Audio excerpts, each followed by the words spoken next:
बॉलीवुड के सुपरस्टार राजेश खन्ना ऐसे कलाकार थे जो ठान लेते थे उसे किसी भी हालत में पूरा करके ही छोड़ते थे।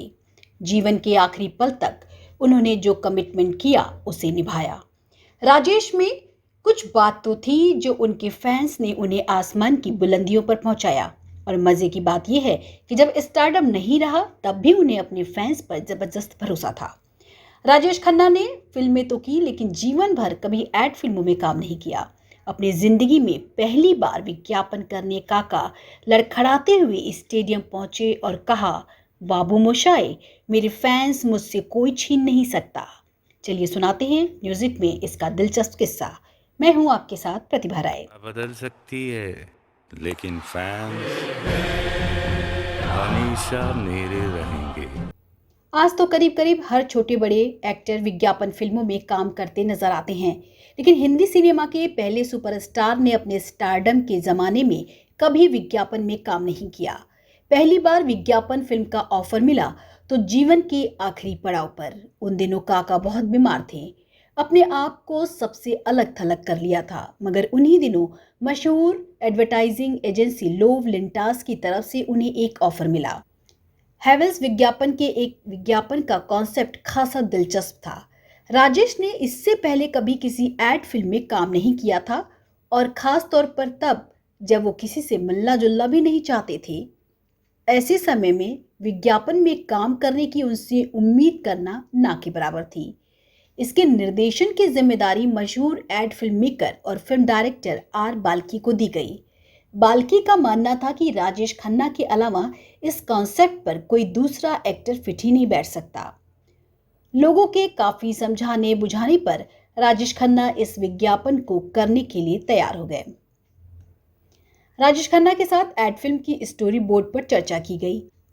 ये फिल्म एक ऐसे शख्स के बारे में थी जिसका एक दौर में पूरा जमाना दीवाना था, और अंत में उन सुनहरे दिनों को याद करते हुए वो स्टार कहता है कि मेरे फैन मुझे कभी छोड़ नहीं सकते। फैन शब्द पर जोर दिया गया था क्योंकि पंखे का विज्ञापन था। शूटिंग के लिए एक बड़े स्टेडियम की जरूरत थी। प्रोडक्शन टीम को यह स्टेडियम बैंगलोर में मिला। मुश्किल ये थी कि राजेश खन्ना की सेहत उन्हें ट्रैवल करने की इजाजत नहीं दे रही थी, लेकिन कमिटमेंट निभाने वाले राजेश अपनी सेहत की परवाह न करते हुए भी बैंगलोर जाने के लिए तैयार हो गए। जब शूटिंग की डेट के लिए राजेश खन्ना को फोन किया गया तो काका के पैर में हेयरलाइन फ्रैक्चर आ गया था। सूजन इतनी अधिक थी कि जूते पहनना और खड़े होना मुश्किल था। ऐसे में जब राजेश से पूछा गया कि क्या आप कर पाएंगे, तो जवाब दिया, कमिटमेंट किया है, मैं करूंगा। 2 दिन पेनकिलर्स लेकर हॉस्पिटल में एडमिट रहे और सीधे बैंगलोर के स्टेडियम में शूटिंग करने पहुंच गए। शूटिंग के लिए राजेश खन्ना अपने साथ एक हेयर स्टाइलिस्ट और एक हेल्पर बॉय को भी साथ ले गए थे। आर बाल्की ने तय किया, राजेश की गर्दन हिलाने वाली अदा के साथ उनका फेमस गाना ये शाम मस्तानी कोरस में गाया जाएगा। राजेश को यह आइडिया पसंद आया।